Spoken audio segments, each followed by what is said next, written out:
After more than a decade, Downton Abbey has finally closed its doors, and what a farewell it is. The grand finale gives fans everything they've been hoping for: emotion, nostalgia, and the kind of closure that feels both heartbreaking and healing at once. It's not just an ending. It's a full-circle goodbye to a world we've loved, filled with characters who felt like family. From the opening scene, it's clear that Downton Abbey isn't just saying goodbye. It's reminding us why we fell in love with it in the first place. The halls of the great estate echo with memories, laughter, and ghosts of moments gone by. After following the Crawleys and their staff through wars, weddings, and heartbreaks, we finally see every thread come together in a story that honors the past while embracing change.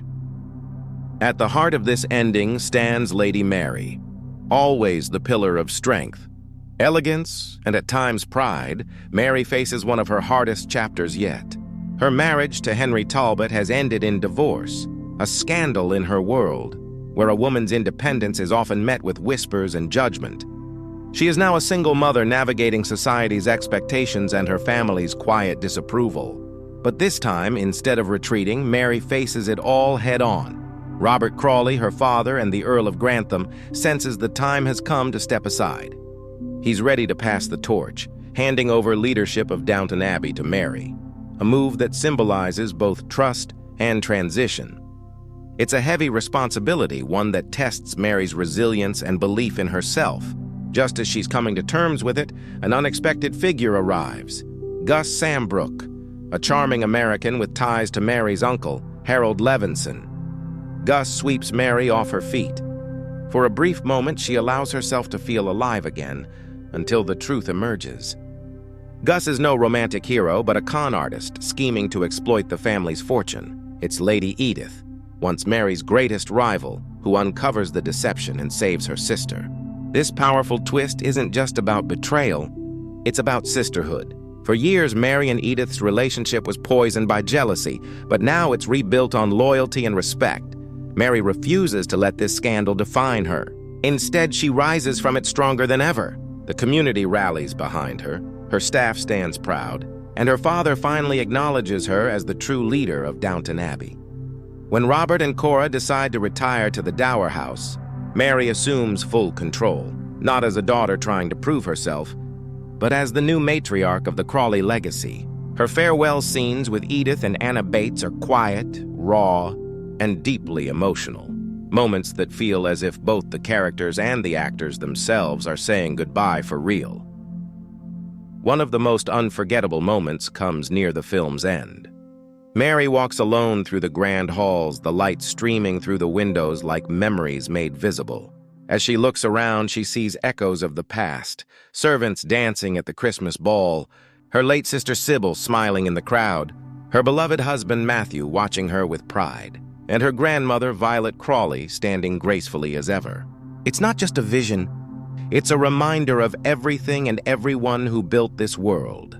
That final image, Mary standing before the portrait of her grandmother, played by the legendary Maggie Smith, is both a tribute within the story and a farewell in real life. Maggie Smith's passing before the film's release gives this moment a weight beyond fiction. The music swells with the theme from Matthew and Mary's old love scene, and it becomes nearly impossible not to cry. Director Simon Curtis crafted this sequence as a love letter to the cast, the fans, and the magic of Downton Abbey itself.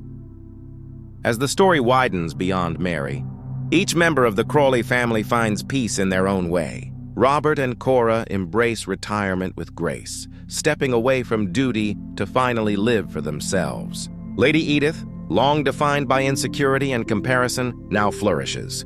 Her marriage to Bertie Pelham is steady, her newspaper thrives, and her confidence radiates. She's no longer living in anyone's shadow, and she uses her influence to uplift others, including Mary. The sisters' reconciliation is one of the finale's most rewarding triumphs, showing how far they've both come. Isabel Grey, Lady Merton remains a constant source of warmth and wisdom, reminding us of the quiet strength that has always balanced the grandeur of the Crawleys. And Tom Branson, once the bold chauffeur who dared to love above his station, now lives happily with his wife Lucy and their children. His story is a symbol of change and modernity, proof that Downton can evolve without losing its soul. The household staff, the heartbeat of Downton Abbey, each get the ending they deserve. Mr. Carson finally accepts retirement, though it's bittersweet after more than 50 years of service. Mrs. Hughes continues to manage the house with calm authority, ensuring that tradition endures with dignity. Mrs. Patmore, ever the heart of the kitchen, decides it's time to hang up her apron. She's nervous about what the next chapter holds, even joking about her husband's expectations. But with Mrs. Hughes's reassurance, she departs with pride and grace. Before leaving, Mrs. Patmore passes the kitchen to Daisy, telling her she's like the daughter she never had. It's a full circle moment. Daisy, once shy and uncertain, now stands as head cook. Her husband Andy steps into Carson's shoes as butler, and together they represent the future, proof that life at Downton will continue with new voices and new hearts leading the way. Elsewhere, Molesley, once a man of endless misfortune, finally finds balance. He chooses love and simplicity over ambition, settling into life with Miss Baxter, who herself becomes Lady Mary's new maid. Anna Bates and her husband, after years of trials and heartbreak, move to the dower house with Robert and Cora, at last enjoying peace. Their joy is made complete when Anna reveals she's expecting another child, asking Mary to be the godmother, a touching reminder of the bond between upstairs and downstairs that has always defined this story. Then there's Thomas Barrow, perhaps the most unexpected and uplifting arc of all. Once burdened by secrecy and loneliness, he returns with actor Guy Dexter, his employer and now partner. The Crawleys welcome them both with kindness and acceptance. For the first time, Thomas isn't hidden in the shadows or punished for who he is. He's celebrated.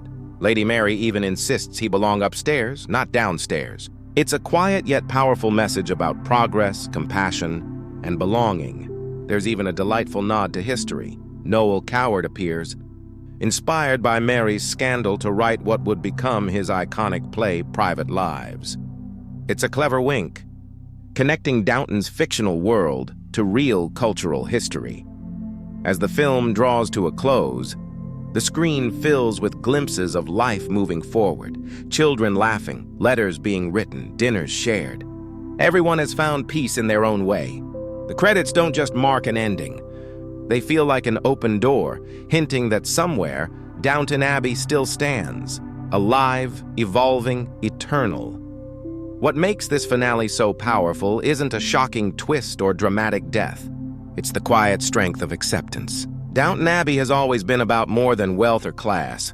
It's about family, loyalty, love, and the courage to change. Mary's leadership represents a new generation. Robert and Cora's retirement shows that even the old guard must eventually rest. Edith's success celebrates perseverance and self-belief. The staff's peace honors the dignity of everyday life. And Thomas's acceptance reminds us how far society and storytelling has come. The final moments leave us with reflection, not sorrow. There's gratitude in the goodbye. Gratitude for the laughter, the tears, the lessons, and the years we've spent in this world. As the doors of Downton Abbey close for the last time, they do so with grace, hope, and love. A farewell that feels just right.